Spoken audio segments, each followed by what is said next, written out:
Martech Nordic. I'm Fabian Gehring and I'm so excited to be your final keynote for today. Now picture this. You're back in the office and there's a delivery guy coming right to your desk. You don't recall ordering anything, you're wondering, but you still sign it. So the delivery guy tells you to wait a second. While he leaves, you're thinking to yourself, what did I order? You still have no clue. Then he returns with a box as tall as you. It has, "I will transform your business" written on it. What is that supposed to mean? So he drops that box right at your desk and leaves. You're curious what's inside. You still have no idea what's inside, but you go and you open that box.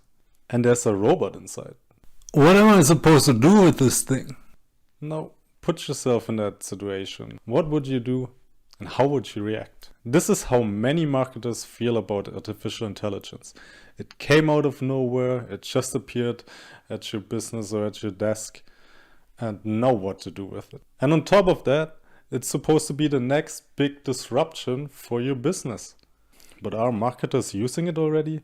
So according to a study conducted by Adobe and e-consultancy last year, 36% of customer experience leaders as well as 33% of large organizations are already using AI and machine learning solutions. What concerns me though is that only 17% of the mainstream companies are currently using AI and machine learning solutions, and the grand majority, 57% of the mainstream companies, they don't even plan on using or investing into AI solutions. So why is it that the majority of customer experience leaders as well as larger organizations are already using or planning on using artificial intelligence, whereas the majority of mainstream companies are not? To answer this question, I have a special guest appearance later in this keynote. Now back to the robot in the box, aka artificial intelligence. Wouldn't it be nice if that robot at least came with a quick start guide? Well, today I'm giving you this quick start guide and maybe even a little small change of perception. Now, in order to understand how marketers can use AI in their day-to-day business, we have to understand where it's coming from, what it actually is, and what the current state of AI in marketing is. Let me take you on a quick journey. A road diverges in the desert. Lexus. The road you're on, John Anderton, is the one less traveled. Make sure you follow the diamond. Good evening. You can move the old-fashioned John Anderton. House provides gourmet cuisine. John Anderton, you could use a Guinness right about now. Stressed out, John Anderton? Escape from it all, Harrison. Get away, John Anderton. Forget your troubles. John Anderton.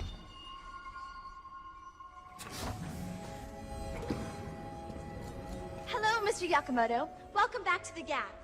How those assorted tank tops work out for you? Isn't it impressive that Minority Report was released almost 20 years ago? And now, many of those AI use cases you've just seen are already in use. But AI dates all the way back to 1956 when John McCarthy first defined artificial intelligence. Machine learning, however, is a subset of AI and generally entails teaching a machine how to do a particular thing, like recognizing a number or an image, by feeding it a bunch of data and then directing it to make predictions on new data. We are now even a step further with deep learning. Just like neurons in your brain, these are networks of interconnected layers of algorithms that feed data into each other. AI and machine learning applications in marketing are primarily used for predictions like trend predictions in market research, segmentations, for example, in cluster analysis, and recommendations based on measurement data, or even as recommendation systems on a customer level. So the most dominant push at this moment is in natural language processing applications. Think chatbot, voice, or content creation. Also image recognition and even emotion or sentiment in AI, meaning the ability to recognize emotions, are now at advanced stages. And lastly, machine learning algorithms play a big part in data analytics. Keep in mind, data is the fuel that powers AI across all use cases. It is now more important than ever to collect first-party data in order to maximize the effectiveness of machine learning algorithms, given that we are heading towards a cookieless future. Now, a quick recap how AI can add value to your business.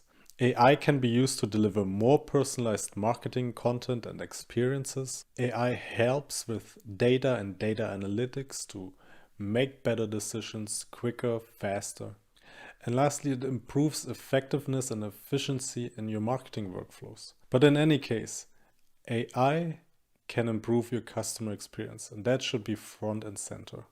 Now remember, I promised you one guest appearance, and I'm super excited to have one of the authors of The Technology Fallacy joining us today. So give me 1 second, let me ring him in.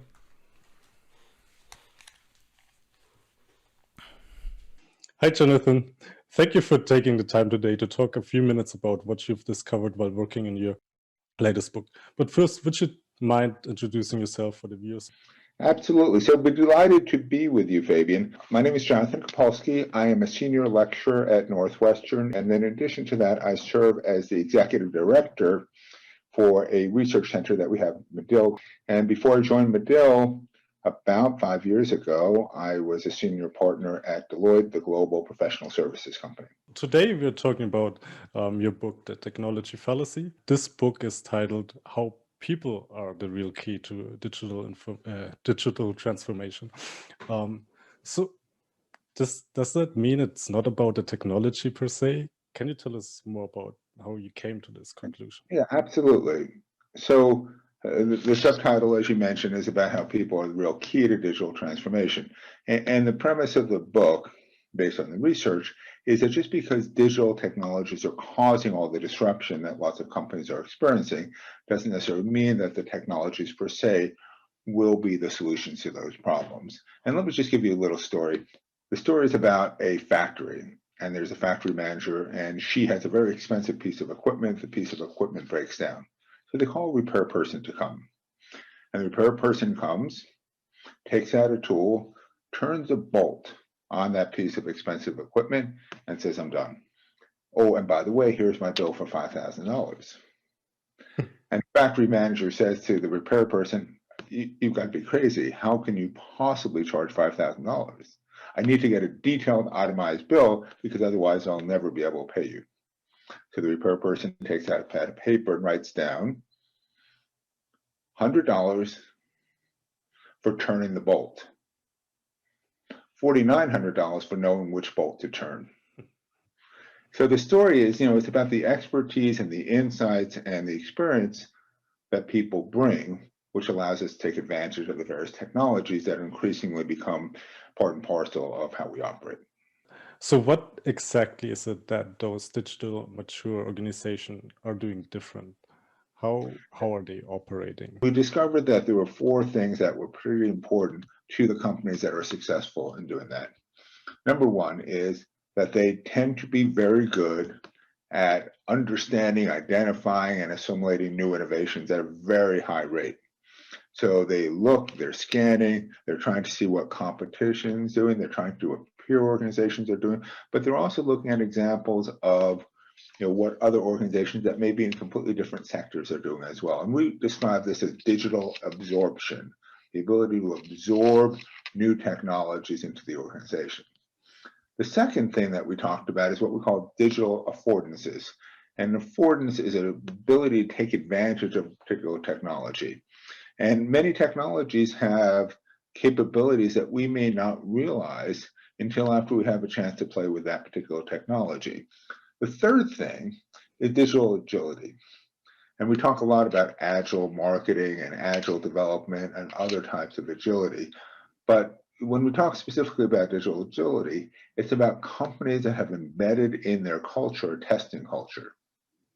What we mean by that is the ability to test fast, the ability to learn fast, and then the ability to scale fast. So I grew up in the world of direct marketing in which testing was part of our DNA. And what we really learned from the companies that were digitally mature was that they do a tremendous job, not just of testing, but also learning from the test and then scaling when they have successful tests. But when the tests are not successful, they also do a great job of sharing the results of even the unsuccessful tests so that the organization can learn from what hasn't worked. And then the final thing is digital attraction, that they understand ways to bring on employees who are interested in working in the company and can bring new sets of skills and expertise and have the right mindset. And a growth mindset comes from a term by Stanford psychologist Carol Dweck. And what she says in her book is a growth mindset says, I can learn new things, I can try out new things, I can increase my capabilities over time, as opposed to a fixed mindset, where in fact, with a fixed mindset, we said, what I know now is what I'm ever going to know. Because I'm interested in people who don't have this fixed mindset, the ones who have the growth mindset, who can learn and expand and grow, because the technologies that we're dealing with right now in 2020 are very different than the technologies that I was dealing with in the workplace when I started in 1980. And my suspicion is that the technologies that we're going to see in 2025, 2030, 2040 will be very different than the ones we have today. So the only way that we're going to have people who understand, master, work with those technologies is so they can learn. So digital transformation is an ongoing thing. It is. We are now working on a new book, which will be published in 2021, and it's called The Transformation Myth. And the reason why we use that term is we've come to the conclusion, particularly with the current COVID-19 pandemic, that any notion of we started transformation, we finished transformation is illusory. Because all of a sudden we have realized, because of COVID-19, we have to do a whole bunch of things we never did before. And so the myth is once and done. The reality is it's always happening. And all of a sudden we've learned in the last 9 months that we need to do things like contactless delivery. We need to do things like distance learning. We need to do things like Zoom calls. And one of my favorite quotes is from Condoleezza Rice. And she said, what at one time seemed impossible, in retrospect seems inevitable. I heard a variation of this last week from a friend of mine who's a senior executive at Salesforce. And his version of the same comment was, what at one time seemed visionary has now become mandatory.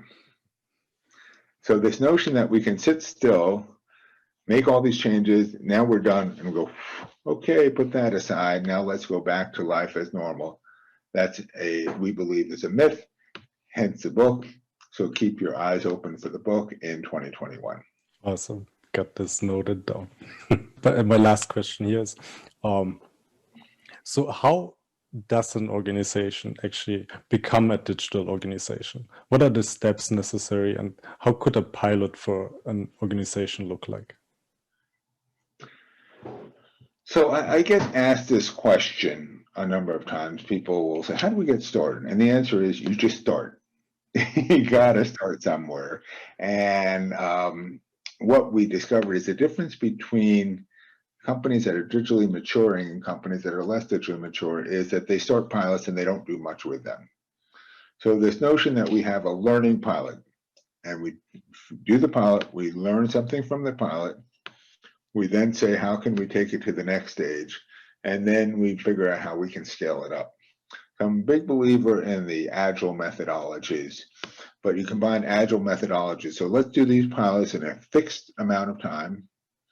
Let's learn something from them and then figure out where we go. So purposeful learning pilots, to me, are the best way to go.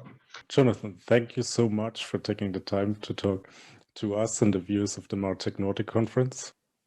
Great to be with you, Fabian. What an amazing amount of valuable information. So let me recap this real quick. The difference that Jonathan and his co-authors found between digital maturing companies and the companies just getting there is something they bundled into the digital DNA, which is digital absorption, digital affordance, digital agility, and digital attraction. These 4 elements are the elements that separate the leaders, the digital maturing leaders, compared to the mainstream. So the next point is transformation is an ongoing thing. It's not something that you do once and then you check mark it off and then you move on to the next one. No, there's always something happening in technology. There's always some new stuff coming up. But you don't have to jump on the next newest shiny thing. You have to think about, okay, does it fit into my culture, into my strategy, and is my organization ready? Meaning from a technical perspective, do we have all the technical pieces in place? So now we're getting to the actual quick start guide, a pilot program. How could you run such a pilot program? So first you have to set clear goals. What do you want to achieve with your pilot? Do you want to see if that AI application, that machine learning application is actually fitting into your technology environment? How is it perceived with the employees? Could you use this and even scale it up? So what's the purpose of that pilot? Identify the goal, write it down, make it a SMART goal. The next piece is think about how long that pilot should run. It doesn't make sense to run a pilot over 5 years because in 5 years there might be even new technology out there. So identify the goals and the timeline. Then the next piece is get your team together. Think about who are the digital mature people in your organization. Who can you reach out to? Who would be interested in it? Because all this intrinsic motivation, these are the people you're looking for with that growth mindset. These are the people who really want to jump on board, test out the application. They will take it to the next level just because they are so invested in it. Because for them, it's so rewarding just working on some cutting edge technology. So you assemble your team and then you run that pilot. The team knows what it's doing or they figure it out along the way. But at least you started. You have to just go with it and learn along the way. So now once you learn along the way, you share your results. You share what's working, what's not working. And at the pilot's end, you collect everything you've learned, you collect all the data points, and then you share it out. Did it work? Why did it work? Didn't it work? Why didn't it work? But regardless, you have so much more valuable lessons learned just by running that pilot, and that might even set you up for the next piece. It might even set you up for the next AI application, which you can now take and integrate and play around with. But even just going through that pilot and going through that whole process, it will develop your team, they will grow with all their hands-on experience, and at the end of the day, it will also mature your business digitally, because that knowledge level of your employees is increasing just by working in that pilot. So to close this keynote, let's go one more time back to that robot in a box. Would you use it now? Would you pilot it? What would you do? Let me tell you one last thing. This is not a robot. This is a cobot, a collaborative robot. A collaborative robot is used in manufacturing, and it's supposed to help and collaborate with humans. So if you're coming home from a long day at work and you felt like you worked like a machine, now this is exactly what AI and machine learning will help you. It will take the repetitiveness, all that things that can be automated. So your mind is free for more strategy, for more creativity, for all the things robots cannot do right now. We'll see how it's going to look like in a couple of years. Maybe it's different there, but at least you're preparing yourself for what's coming now, because again, digital transformation is not a one and done. It's ongoing, and that's why You have to embrace it, run with it, because otherwise you're gonna play catch up. Wait for me! Wait! Typical. And with that, thank you so much, Martek Nordic. Thank you so much for inviting me. I hope you enjoyed the talk. I hope you took something away, and till the next time.